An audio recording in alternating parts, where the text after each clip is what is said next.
Assalamualaikum warahmatullahi wabarakatuh. Kami dari kelompok 3 fase gerak pada HPLC dan GC eh, ingin mempresentasikan hasil eh, tugas kami.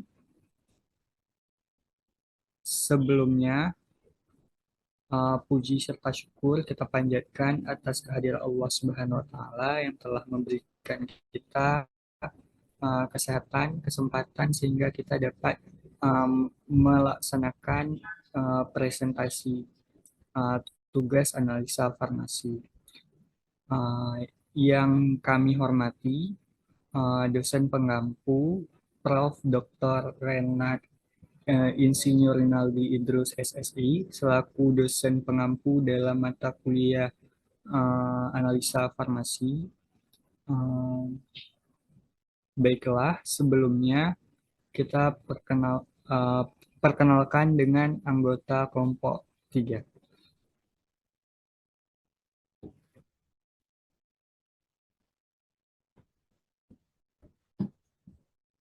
Sebelumnya, saya sendiri, Rifki Akmal, selaku moderator, dan saya juga didampingi oleh dua rekan saya, yaitu Mulia Salsabila dan Raisa Askia.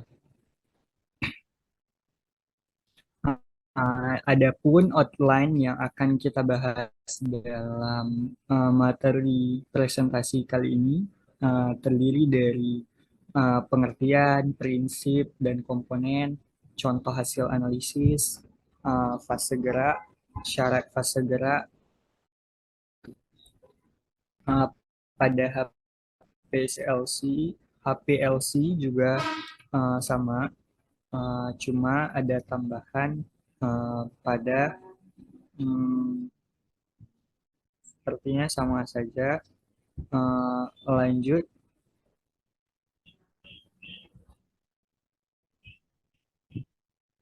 lanjut.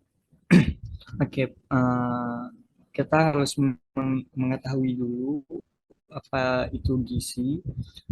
Gizi atau gas kromatografi atau kromatografi gas itu adalah teknik pemisahan dengan fase geraknya yaitu gas inert atau gas mulia yang dia tidak bereaksi. Sementara fase diamnya yaitu kolom yang terbuat dari pipa kaca atau logam yang berisi lapisan tipis, cairan, atau polimer yang menempel pada permukaan kolom.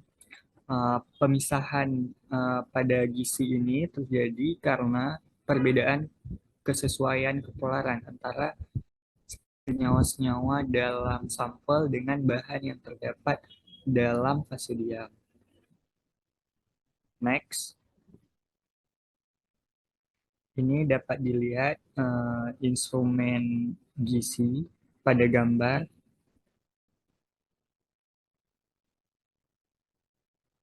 Selanjutnya yaitu prinsip dan komponen gizi. uh, untuk prinsip dan komponen gizi, yang pertama ada gas carrier atau gas pembawa. Dia merupakan uh, fase gerak yang akan membawa sampel ke kolom. Selanjutnya ada flow control atau aliran gas pembawa yang diatur dengan flow control itu disesuaikan dengan tekanannya. Jadi fungsi flow control ini yaitu menyesuaikan tekanan untuk uh, mengatur aliran gas pembawa. Selanjutnya ada sample injection. Sample injection ini berfungsi untuk uh, menginjeksikan sampel yang kemudian nanti akan diuapkan. Selanjutnya ada column oven. Column oven itu merupakan fase diam di mana tempat terjadinya pemisahan, di mana di dalam column oven suhu sampel akan naik atau diturunkan sampai materialnya menguap. Jadi prinsip dari fase diam pada gizi itu sampelnya akan diuapkan. Selanjutnya ada detektor yang berfungsi mendeteksi atau menangkap sinyal yang akan diterjemahkan melalui diagram. Selanjutnya, bagian terakhir ada recorder yang dia akan menampilkan data hasil analisa sampel. Dapat dilihat prinsip kerjanya pada gambar.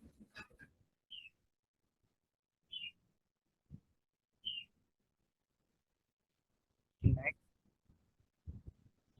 Ini merupakan contoh hasil analisa dari instrumen GC, di mana ini merupakan uh, kromatogram dari minyak asiri pada umbi bawang atau Allium sativum dengan menggunakan gizi. Untuk fase gerak pada gizi, fase gerak itu sering disebut sebagai gas pembawa, yang mana syarat dari suatu fase gerak itu adalah bersifat inert atau tidak bereaksi atau tidak berinteraksi dengan sampel, dan juga tidak boleh mengandung banyak uap, air, dan gas oksigen karena akan menimbulkan kontaminasi. Fase gerak yang biasanya digunakan itu seperti nitrogen, helium, hidrogen, dan argon. Untuk fase gerak yang sangat sering digunakan itu yaitu gas helium dan gas argon karena sifatnya yang tidak mudah terbakar tetapi harganya sangat mahal. Sedangkan hidrogen itu mudah terbakar sehingga harus hati-hati dalam penggunaannya. Ada juga sering juga digunakan karbon dioksida atau CO2, tetapi dalam pemakaian yang terbatas. Next.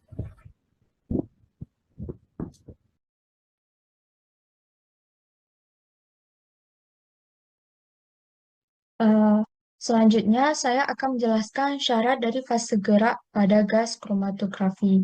Nah, seperti yang telah disebutkan sebelumnya, bahwa fase gerak pada gas kromatografi ini berupa gas dan ada beberapa syarat yang harus dipenuhi. Yang pertama itu ada gas harus inert atau tidak bereaksi dengan cuplikan, cuplikan pelarut, dan material dalam dalam kolom. Atau secara sederhana dapat diartikan bahwa gas tidak boleh bereaksi dengan sampel maupun fase diam. Yang kedua, gas harus murni dan mudah diperoleh, serta murah atau ekonomis dalam penggunaannya. Yang ketiga, sesuai atau cocok untuk detektor, karena tidak semua detektor bisa cocok dengan semua jenis gas. Yang keempat, harus mengurangi difusi gas, atau gas tersebut harus dapat mengurangi difusi molekul selama perjalanan di kolom, supaya pemisahan tetap berjalan dengan efisien. Seperti yang telah disebutkan sebelumnya, gas-gas yang sering dipakai adalah helium, argon, nitrogen, karbon dioksida, dan hidrogen. Untuk gas helium dan argon sangat baik, tidak mudah terbakar, namun sangat mahal harganya. Untuk hidrogen mudah terbakar, sehingga harus berhati-hati dalam pemakaiannya, dan kadang-kadang juga digunakan CO2. Pemilihan gas pembawa ditentukan oleh jenis detektor yang digunakan. Tabung gas pembawa biasanya dilengkapi dengan pengatur tekanan keluaran dan pengukur tekanan. Untuk tekanan gas masuk diatur pada 10-50 PSI di atas tekanan ruangan. Untuk menghasilkan aliran gas sekitar 25-150 mili per menit pada kolom terpaket atau peak kolom, dan 1-25 mili per menit pada kolom kapiler. Selain itu, analisis menggunakan gizi memiliki beberapa kelebihan, yaitu uh, yang pertama, waktu analisis yang singkat serta ketajaman dalam pemisahannya. Yang kedua, yaitu dapat menggunakan kolom lebih panjang untuk menghasilkan efisiensi pemisahan yang tinggi. Selanjutnya, yang ketiga yaitu gas itu mempunyai viskositas yang relatif rendah sehingga dia tidak terlalu berpengaruh terhadap pemisahan. Yang keempat yaitu keseimbangan antara partisi gas dan cairan itu berlangsung cepat, sehingga analisisnya relatif cepat dan sensitivitasnya juga tinggi. Yang kelima yaitu pemakaian fase cair yang memungkinkan kita untuk memilih sejumlah fase diam yang sangat beragam yang akan memisahkan hampir segala macam campuran. Selain itu, di balik kelebihannya, gas kromatografi juga memiliki kekurangan atau kelemahannya. Eh, Kelemahannya yaitu next. Eh, yang pertama yaitu teknik kromatografi gas ini terbatas untuk zat yang mudah muat. Eh, yang kedua itu kromatografi gas ini tidak mudah dipakai untuk memisahkan campuran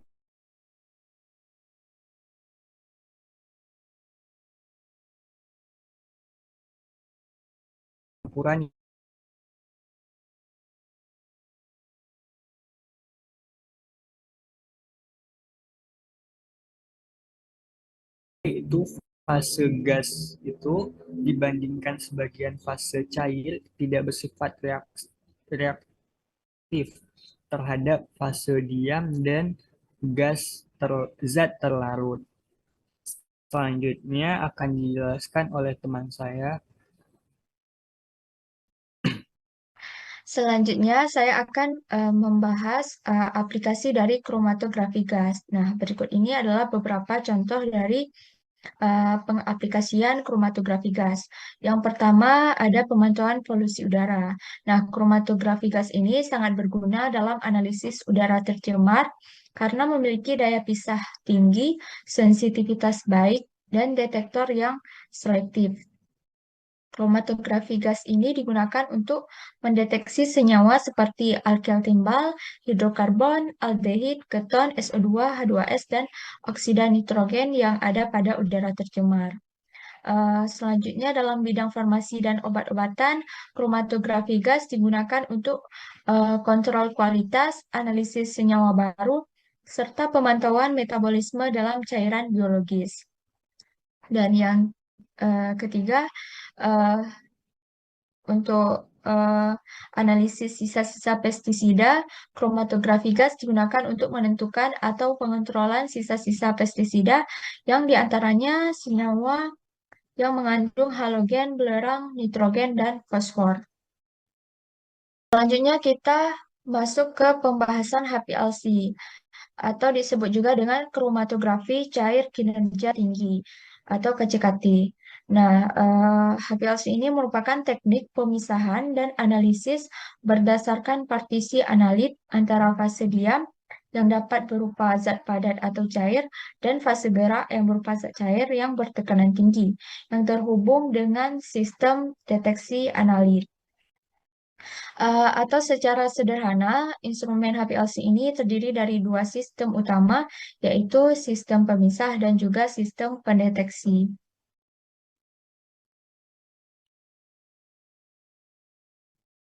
Adapun prinsip kerja dari HPLC ini adalah dia bekerja dengan memisahkan komponen dalam suatu campuran berdasarkan interaksi antara analit dengan fase diam dan fase gerak.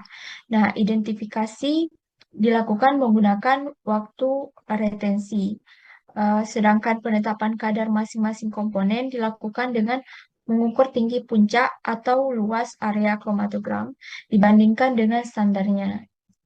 Untuk mendapatkan pemisahan yang optimal, perlu dilakukan pemilihan kolom, fase diam, dan fase gerak yang sesuai dengan sifat senyawa yang dianalisis.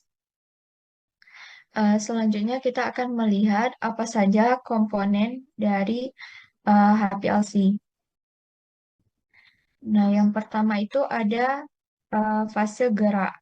Uh, Fase gerak ini dapat berupa air, larutan buffer encer, campuran organik, pelarut organik, ataupun campuran pelarut organik yang eh, mudah melarutkan cuplikan. Nah, fase gerak ini ditampung dalam reservoir dan dialirkan secara terus-menerus oleh pompa dengan kecepatan tetap. Nah, selanjutnya ada pump atau pompa, itu komponen yang dirancang untuk mendorong pelarut atau fase gerak dengan tekanan tinggi secara konstan ke dalam kolom HPLC. Nah, kemudian ada sistem injeksi sampel. Nah, sampel dimasukkan melalui injektor, lalu terbawa oleh fase gerak menuju kolom.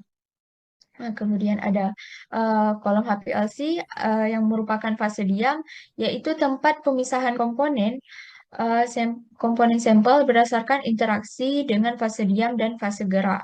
Kemudian ada detektor dan komputer. Detektor mengenali komponen sampel dan menghitung kadarnya. Dan kemudian hasilnya akan ditampilkan di komputer dalam bentuk kromatogram atau angka. Dan yang terakhir ada waste atau penampungan, yaitu tempat pembuangan sisa fase gerak dan sampel setelah melalui detektor. Berikut ini adalah contoh hasil analisis dari HPLC. Nah, berikut ini merupakan kromatogram HPLC etanol etanol bertingkat dengan yaitu 1%, 10%, 20%, 30%, dan 40% yang digunakan untuk menghitung konsentrasi etanol yang terkandung di dalam sampel obat batu. Nah, kurva standar diperoleh dari 5 titik konsentrasi dan menunjukkan hubungan linear antara konsentrasi dan area puncak dengan regresi linear dengan eh, eh, regresinya 0,996 dan persamaan regresinya 0,383 X tambah 0,028. Nah, persamaan kurva standar yang diperoleh ini digunakan untuk menghitung konsentrasi etanol yang terkandung di dalam sampel obat batu.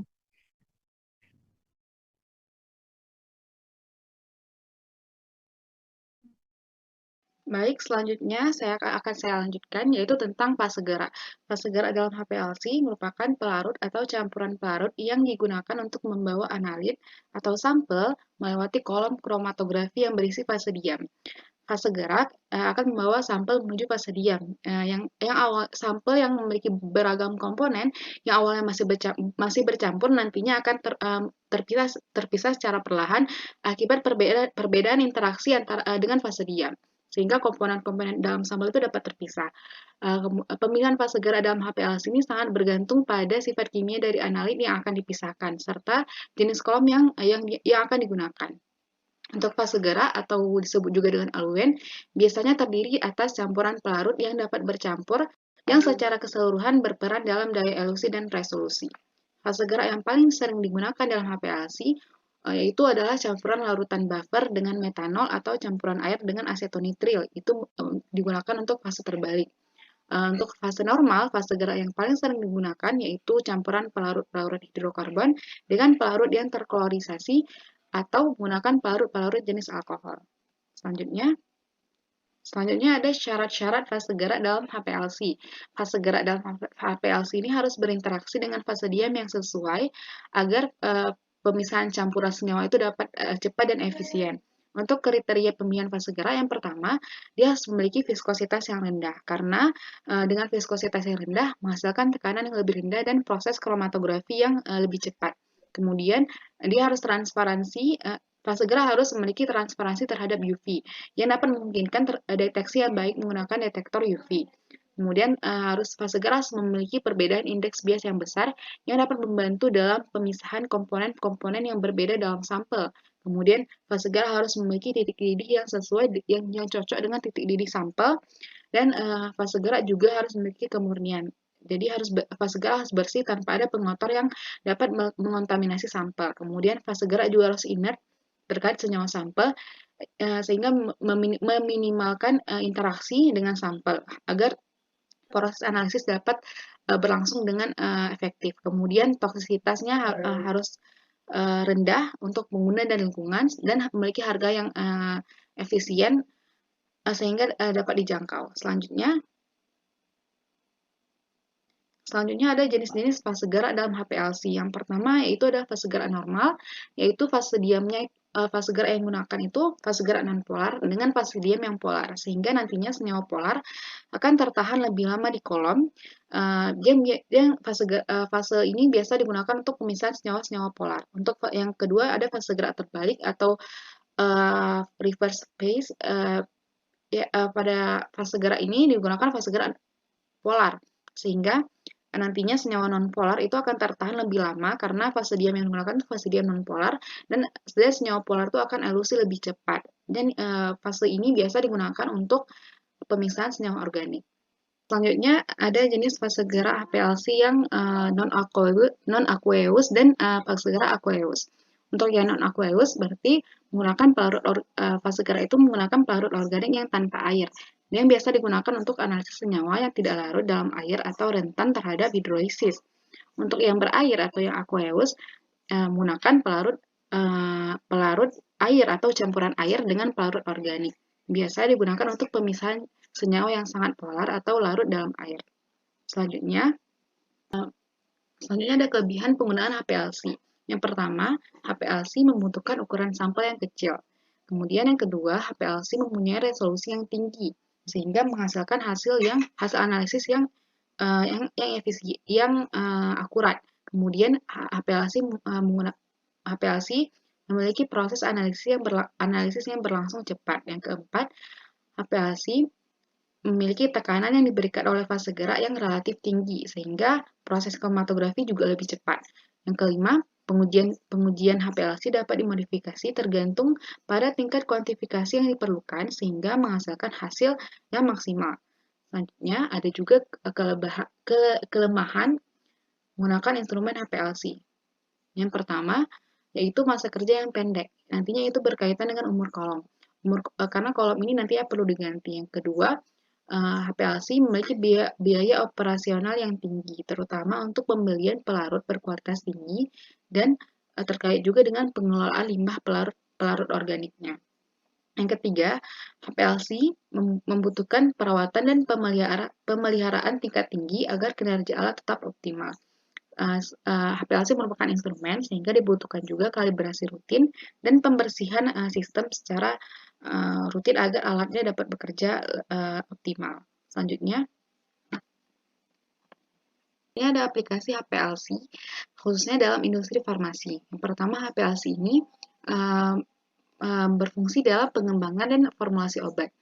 HPLC membantu mengidentifikasi formulasi optimal dengan menganalisis stabilitas, kelarutan, dan kompatibilitas berbagai bahan dalam formulasi obat. Kemudian HPLC juga berfungsi dalam kontrol dan jaminan kualitas.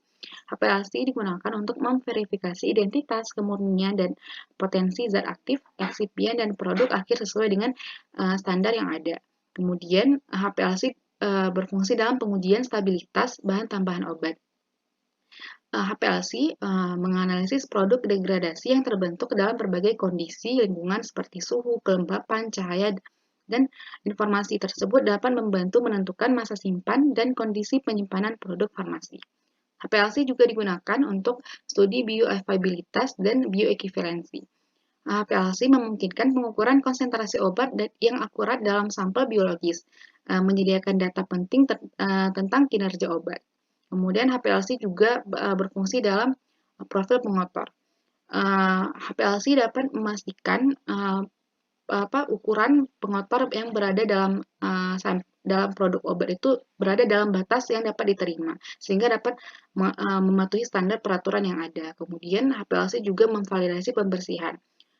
HPLC digunakan untuk mendeteksi dan mengukur residu zat aktif dan atau bahan pembersih pada permukaan peralatan. Kemudian HPLC juga salah satu alat untuk kepatuhan terhadap peraturan. HPLC merupakan salah satu instrumen untuk menghasilkan dan menganalisis data yang diperlukan untuk pengajuan peraturan. Karena teknik kromatografi dalam HPLC ini memiliki keakuratan yang baik, sehingga lebih disukai untuk kepatuhan terhadap standar peraturan yang ada. Itu saja yang saya paparkan. Selanjutnya saya kembalikan ke moderator.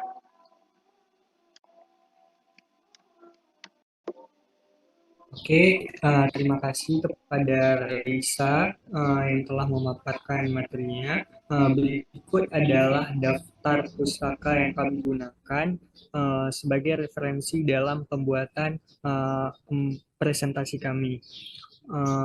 Dengan berakhirnya